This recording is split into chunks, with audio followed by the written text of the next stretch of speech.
Good morning, my people, my people, my people. My name is Chief Strongblood. I am St. Vincent and the Grenadines' favorite and most hated son.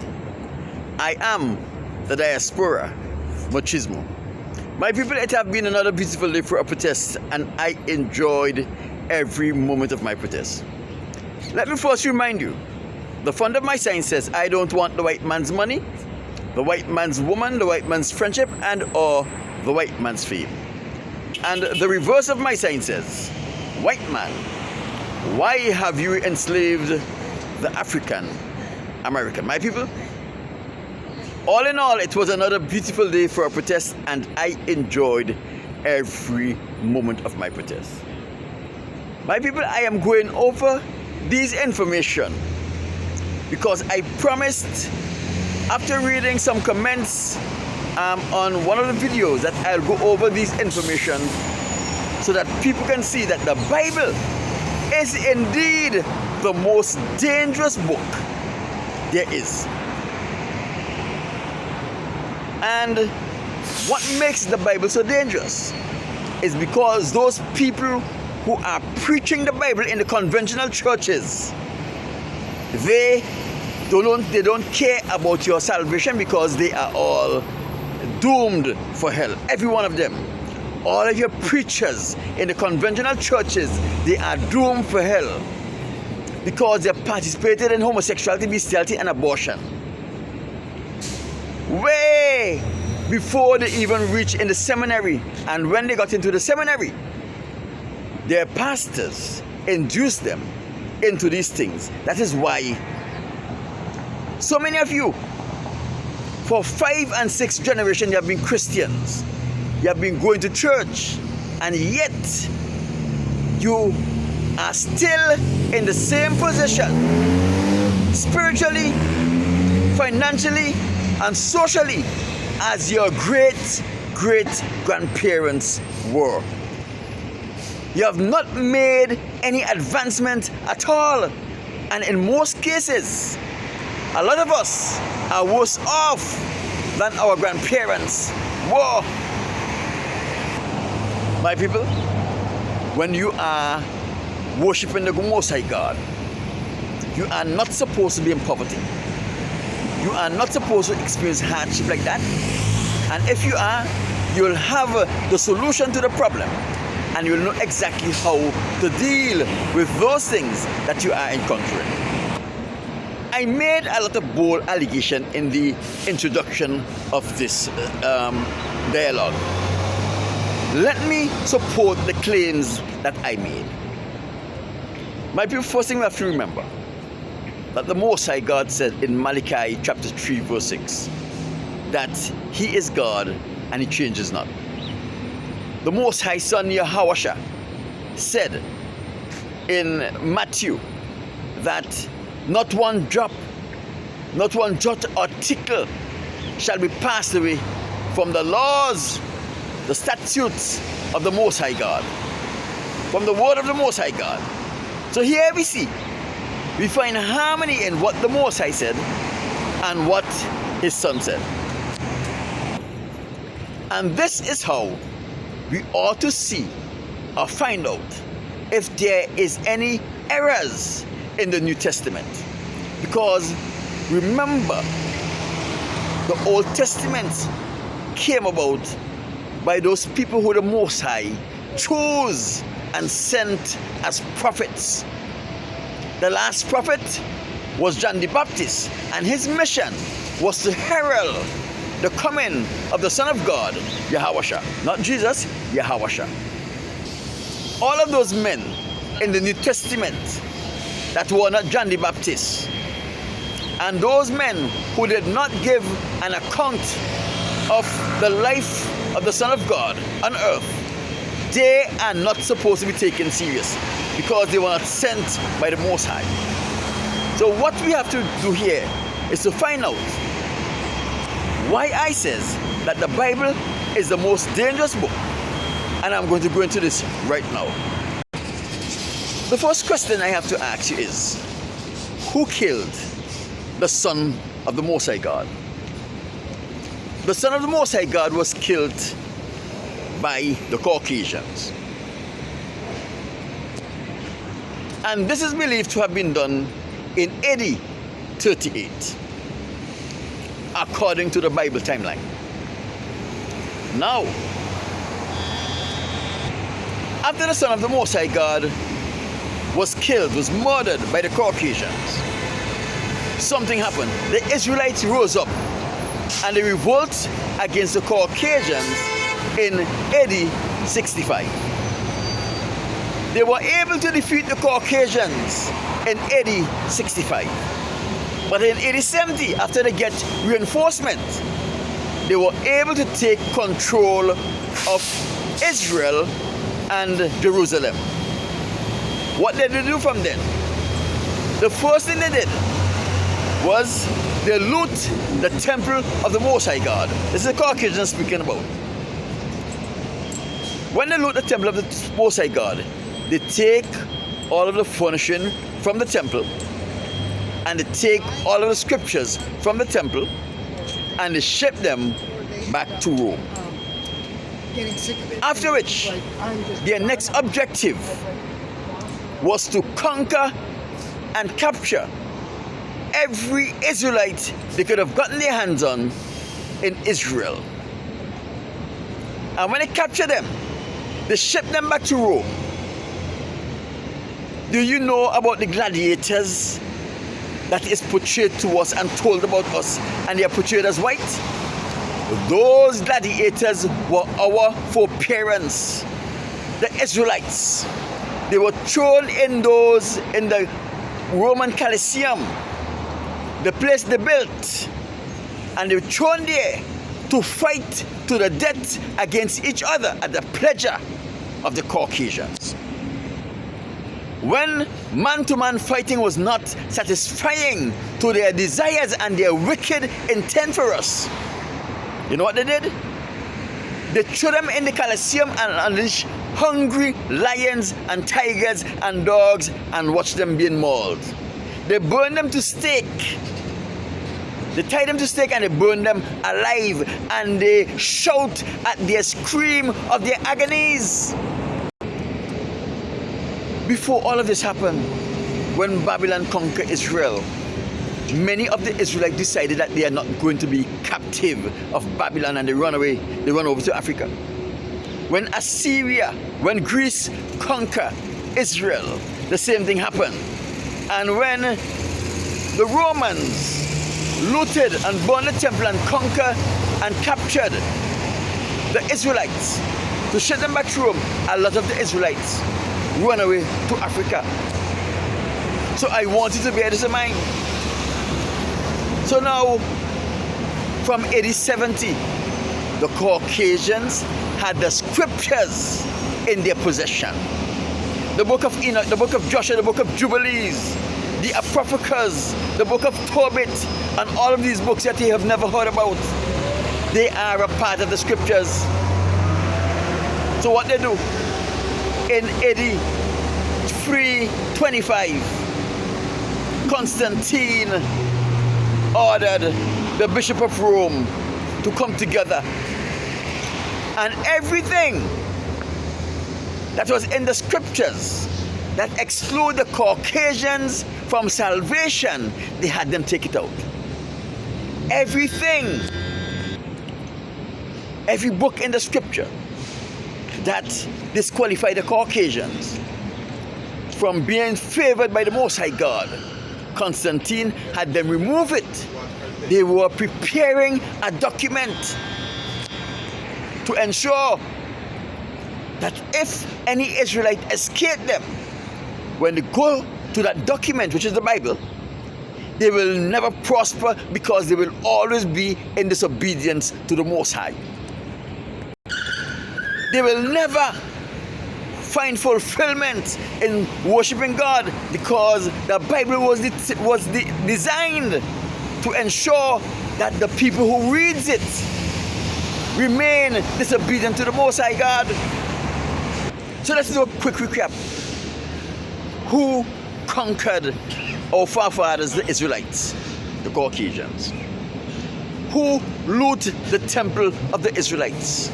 and stole the scriptures and the furnishing from the temple, the Caucasians.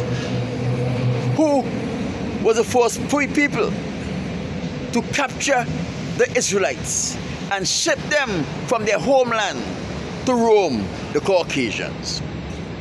Who was the first people to take the scriptures and the furnishing and tamper with them and alter them and change them and present them back to the world? The Caucasians. My people,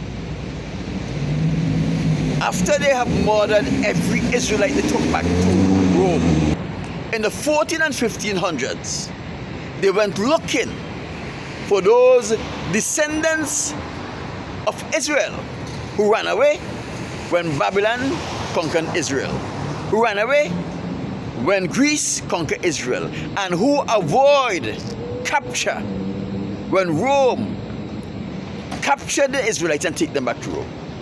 That is where the slave trade started. So now they have created a Bible which was intended to keep the Israelites poor, to keep the Israelites slaves forever, to ensure that it doesn't have enough information to serve God in spirit and in truth. Now 1500 years after they destroy the temple in Jerusalem and stole the scriptures and the furnishing, they are going to look for the descendants of those Israelite men and women who ran away to avoid being captured by the enemies. That is where the slave trade started. The Caucasians wanted to believe that they have changed and they are your friends, but today, right now, they are re-enslaving the children of slaves. You come to California, you come to Los Angeles, and you see all of these people are slaves. Again, in a slavery they will never be free from. My people, the Caucasians tell the world, listen, homosexuality is just another way of having sex. And they know when you get involved in homosexuality, the Spirit of the Most High God leaves you. Devils and demons possess you. And those people who control the devils and the demons controls you. They induce them into homosexuality. They know that when you have an abortion, the same thing happens. And they know that when you have sexual intercourse with a beast, the same thing happens. And they glamorize abortion as if it's something good. It is okay to abort the child and continue your schooling, because having a child at this age or at this stage of your life is going to hamper your future development. And after you have the abortion, you become their slave. And no matter how much education you get, you will never get a job. Why? Because they hate you. And they hate you forever. The Most High God said in Malachi chapter 1 verse 2 that he'll hate the Caucasians and he'll hate the Caucasians forever. Here he said he will hate them forever, not for time, forever. Because that is how the Caucasians hate us. They hate us forever. They will pretend that they are our friends, but they will never be our friends. They cannot be our friends because they hate us. Their friendship with us is to deceive us and to put trust in them so that they can enslave us and destroy us. All I want you to know is that anything that you find in the New Testament does not find harmony in the Old Testament. That which is in the New Testament is the lies of the Caucasians. Let me give you some example, and I will let you go about trying to find these things for yourself. Use Matthew chapter 5 and 6, and you will find many lies that are written there that they say came from the mouth of the Son of God. My people, the Son of God is Yahweh. The Caucasians change his name because the Most High will not allow them to lie in Yahweh's name. So they change his name to Jesus so that they can lie in the name of Jesus, deceive you, and keep you slaves forever. Let us look at a few examples here. Matthew chapter 5, verse 11 and 12. This is what it says. Blessed are you when man shall revile you and persecute you, and shall say all manner of things falsely against you for my name's sake. Of course, it is a blessing when people hate us because we love the Most High, right? But here is where the light come in. Rejoice and be exceedingly glad, for great is your reward in heaven. Great is your reward in heaven. My people, heaven is the ultimate reward for everyone who is faithful to the Most High except the Caucasians, right? But the Most High, all through the scriptures, in Deuteronomy chapter 28, verse 1 to 15, he said, if you are faithful to me, if you are faithful to me, and if you are diligent in keeping my law, I am going to give you riches in this world. I'm going to protect you. I'm going to ensure that you always have food on your table, and I'm going to take care of your children. In Deuteronomy chapter 7, verse 9, the Most High says that He is faithful to His promises, and He will reward those people who are faithful to Him. And those people who are unfaithful, He is going to repay them right before their faces.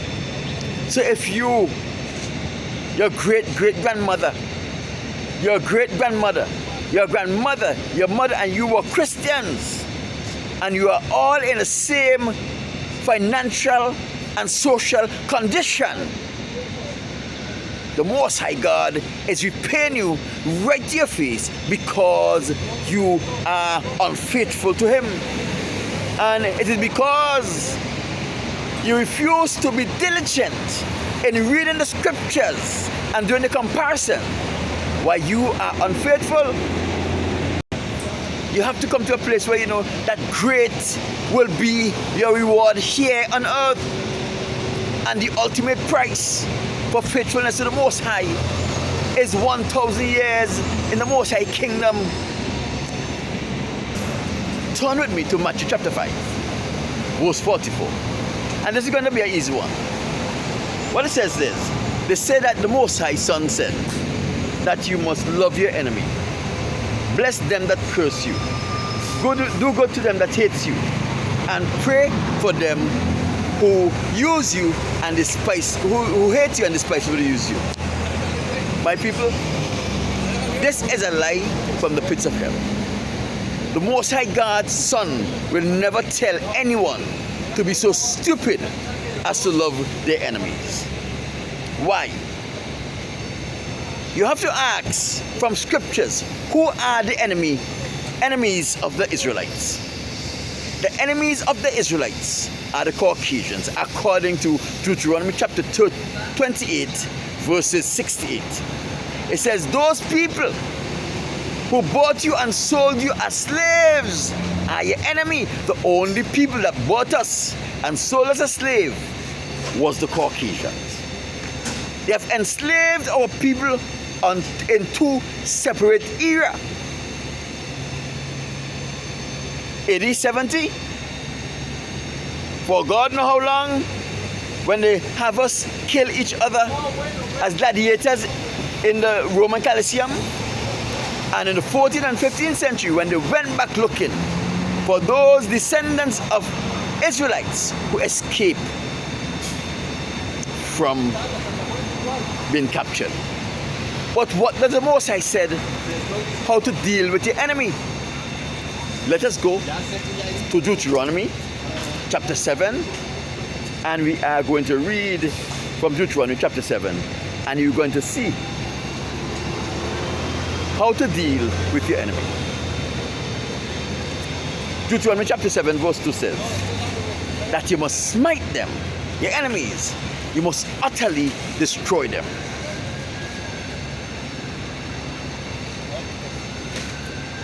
So you must smite them and utterly destroy them. Don't form any contract with them. Don't have any agreement with them. and show no mercies against them. So how can the Most High words to his prophets, Malachi, and the words of Jesus, the so-called Son of God, conflict greatly? The Most High God says don't make marriage with them, yet his Son is telling you that you must love your enemies. How can you love someone who will hate you forever? Even the Most High God said that he will hate the Caucasians forever. How can his Son says now that you must love the Caucasians, your enemy, according to Deuteronomy chapter 28 verse 68? That means these are words that was attributed to the Son of the Most High God by the Caucasians. So ensure that you love the Caucasians, and whatever they do to you, you will forgive them. Remember, in the South, there were 5 ladies in a prayer meeting. A white youth went into that prayer meeting with a gun and shot those 5 praying women dead. And you know what the children of the 5 women says? You know what the children of the 5 women says? They forgive him. That is what Matthew chapter 5 verse 44 wants you to do. To forgive them, to forgive your enemies, those people who hate you, those people the Most High say hates. To forgive them when they harm you and do you wrong. The Most High dedicated an entire book, Obadiah, for the judgment of the Caucasians, the Edomites. An entire book. They don't want that judgment to come to pass. That is why they want you to love them. And whatever they do to you, you must love them. My people, you have to remember, every conventional church was started by a group of Caucasians. The church was set up by the Caucasians so that they can teach you how to be disobedient to the Most High God. That is why so much of you, for almost 100 years, your grandparents and parents had been Christian and you're still in the same condition because you were taught how to disobey the Most High God. The Most High God has promised to reward only diligence. Those people who are diligent in searching and comparing and finding out what is truth and follow that which is true. My people, the book of Enoch, the book of Joshua, the book of the Jubilees, and all of those books that the Caucasians take out and throw away. If you only read those books, you will see how mighty a man you become. Nothing will be able to trouble you. Not even the slaves that the Caucasians send. When they send them, you will have the power, the strength, and the fearlessness, not only to fight them one-on-one, but to beat all of them when they come. They'll be afraid of you. They'll stay from afar and they'll shout, but they'll never come near you because they know that the Spirit of the Most High God is with you and they can do you no harm. But you can do them harm because all of them are slaves. They can't kill I cannot be murdered. I say that boldly. I cannot be murdered. No one can kill me. They have tried on many occasions in St. Vincent and in Bermuda and right here in the United States of America. They can't kill They can't kill They don't have that authority, but I can kill them. And that's what they're afraid of. They know. They were hoping that I would have remained ignorant. The Most High don't have ignorant, faithful servants. My name is Chief Strongman. St. Vincent Benedict distributor most of itself. The diaspora machismo.